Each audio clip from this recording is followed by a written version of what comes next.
Bonjour chers étudiants, bienvenue à ce cours de développement personnel. Et donc nous allons explorer un certain nombre de questions sur lesquelles effectivement nous avons pensé qu'il était important de vous former et de discuter avec vous. Autrement dit, ce sera un cours interactif et par conséquent c'est un cours, c'est une séance, c'est un module qui vous posera plus de questions. Il vous appartiendra à vous étudiants, évidemment, individuellement et collectivement, d'apporter des réponses. Vous venez d'avoir le bac. Vous êtes jeune, vous avez 20 ans, 19 ans, 17 ans pour certains. Êtes-vous prêt à affronter l'avenir qui sera le vôtre? Êtes-vous prêt à affronter votre vie? Évidemment, on comprend que ces questions sont des questions décisives et par conséquent, il ne faudrait pas négliger la réflexion que chacun d'entre nous peut avoir par rapport à son avenir. On n'est pas jeune éternellement. Et effectivement, il est important par conséquent de bien se préparer pendant qu'on est jeune pour pouvoir affronter son avenir de la meilleure des façons.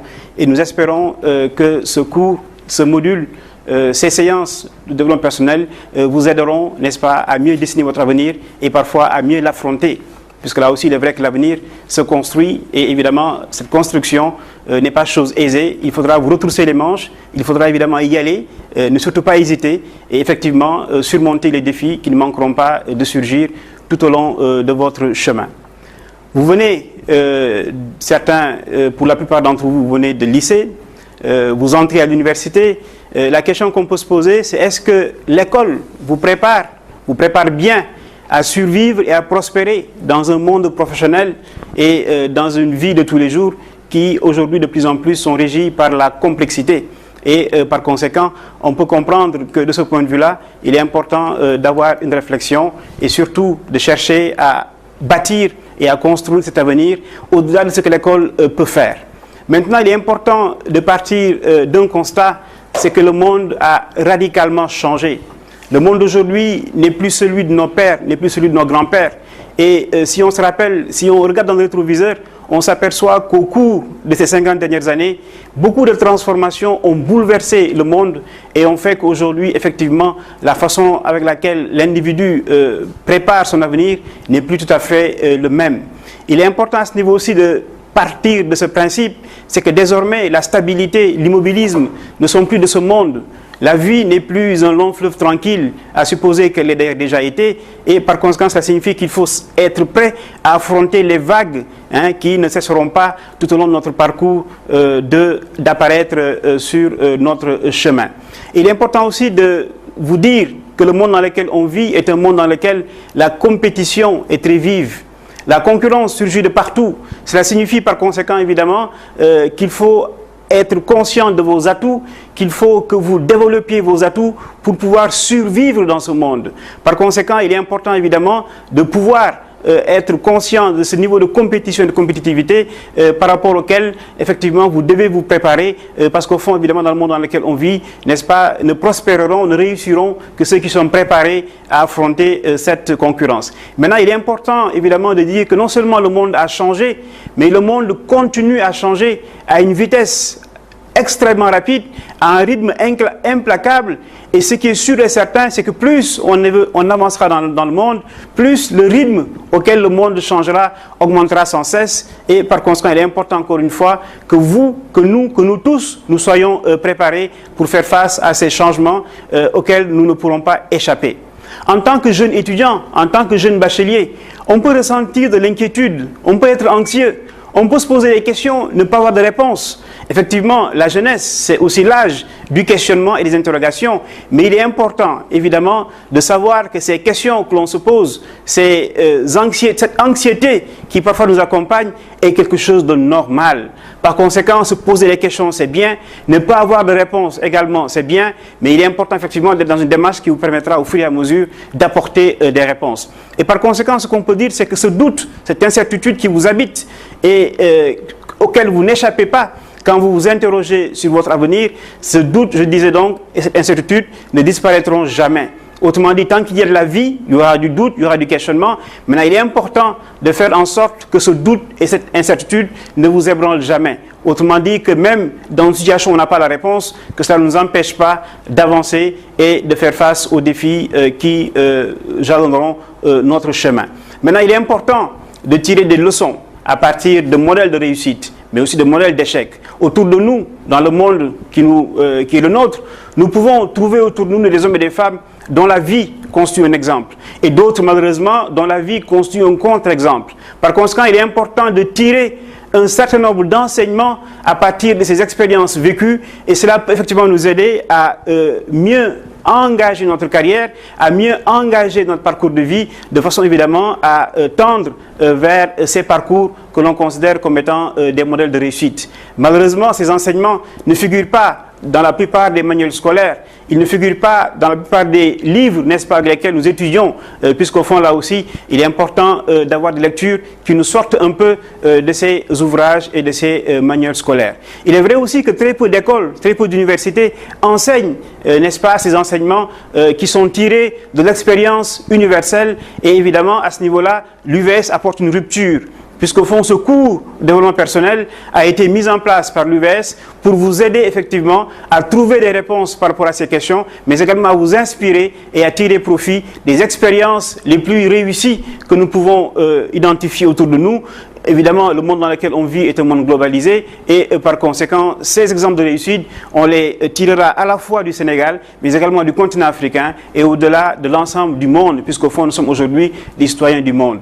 Par conséquent, la question qu'on peut vous poser, est-ce que vous allez attendre la fin de vos études? Est-ce que vous allez attendre la fin de votre carrière professionnelle pour découvrir ces enseignements qui vous auraient permis de mieux orienter votre vie et de mieux orienter votre carrière? Évidemment, non. Il est important, évidemment, à l'âge qui est le vôtre, que ces questions-là, que vous les posiez et que ces enseignements-là, que vous puissiez les intégrer dans vos choix, de façon, encore une fois, à mieux orienter votre avenir. Et par conséquent, nous allons, à travers ce module, chercher à atteindre ces objectifs dont certains sont ici présentés. Il est important, qui que nous soyons, d'aimer qui nous sommes.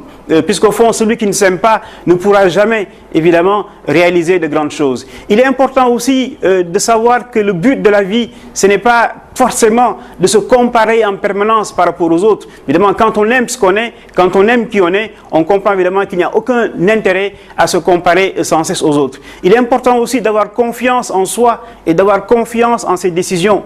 Dans la vie de tous les jours, on prend des décisions quotidiennement. Évidemment, on comprend par conséquent, quand on n'a pas confiance en ses décisions, quand on n'a pas confiance en ses capacités à prendre des bonnes décisions, il est évident qu'il est presque impossible, évidemment, de prendre ces bonnes décisions. Il est important aussi d'être conscient de la valeur que nous apportons. Nous avons tous, qui que nous soyons, des valeurs ajoutées. Nous avons, qui que nous soyons, des avantages concurrentiels. Nous avons tous quelque chose à apporter à notre famille, à nos amis, à notre classe, à notre université, à notre monde. Et par conséquent, il est important que nous soyons conscients de la valeur de ce que nous pouvons apporter. Il est important aussi que nous soyons conscients des contributions que nous faisons, que nous soyons conscients de nos compétences, nos capacités, que nous soyons confiants en notre capacité à faire face à de nouvelles situations, que nous puissions, n'est-ce pas, présenter les idées les plus nouvelles, n'est-ce pas, qui nous viennent à l'esprit, et que nous puissions aussi être capables de recevoir des commentaires par rapport à ces idées-là qui sont les nôtres.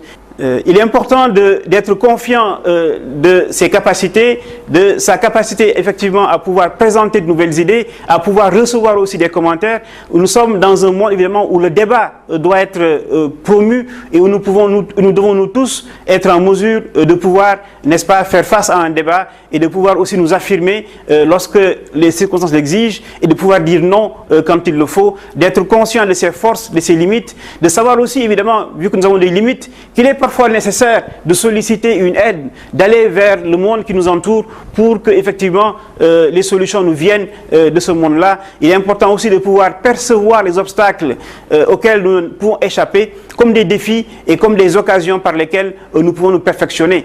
En Chine, on considère qu'en réalité, il n'y a pas de différence entre menace et opportunité, puisqu'au fond, dans cette vieille sagesse chinoise, toute menace est source d'opportunité et par conséquent, il appartient à l'individu, à partir des menaces, évidemment, de les transformer en opportunité. Et par conséquent aussi, il est important, par rapport à tout ce qui vient d'être dit, de pouvoir là aussi avoir un esprit critique, de pouvoir se remettre en cause, mais également de pouvoir être sensible aux observations qui nous viennent du monde extérieur, ne pas prendre forcément une critique comme une négation, mais au contraire positiver, et ça va encore une fois, cela nous permet d'aller beaucoup plus loin et de pouvoir nous améliorer sans cesse. Et par conséquent, nous pensons qu'ensemble, nous allons chercher à développer auprès de vous cette confiance en soi sans laquelle rien de durable, rien de majestueux, rien de magnifique ne peut être fait. La confiance en soi, c'est la capacité de bien connaître ses forces et ses faiblesses, xam ki nga doon, comme on dirait en Wolof, xam li nga doon, de reconnaître son plein potentiel en se référant à un sentiment de sécurité sans lequel évidemment l'avenir n'est que source d'inquiétude, mais également de pouvoir s'exprimer et de montrer ses capacités, ses habiletés sans craindre là aussi le jugement des autres. Malheureusement, nous sommes nombreux, n'est-ce pas, à être annihilés, à être paralysés par ce jugement des autres, alors qu'au fond, encore une fois, ce qui est plus important, c'est la confiance que nous avons en soi, c'est le jugement que nous avons sur soi-même, c'est le regard que nous portons sur nous-mêmes.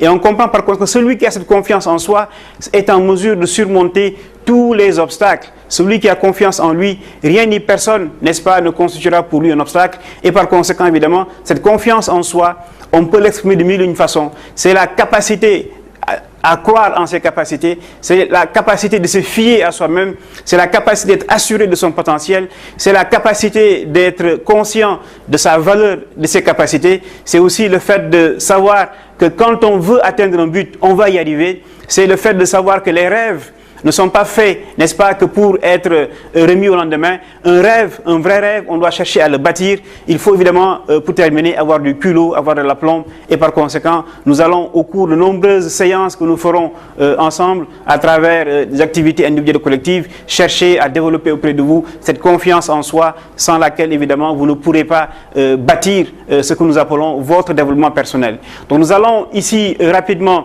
présenter cette première séance. Vous en aurez d'autres. Nous verrons plus tard, dans une seconde séance, que tous les êtres humains sont les entrepreneurs et par conséquent, ce n'est pas seulement ceux que l'on qualifie d'entrepreneurs qui ont les qualités entrepreneuriales. Dans la troisième séance, nous verrons comment développer son avantage concurrentiel. Chacun d'entre nous, n'est-ce pas, a un avantage, n'est-ce pas, a des atouts, a des forces et par conséquent, il est important que nous tous, nous puissions savoir quelles sont ces forces et que nous puissions là aussi nous valoriser. La quatrième séance va chercher un peu à nous expliquer comment est-ce que nous devons ou pourquoi nous devons sans cesse nous adapter.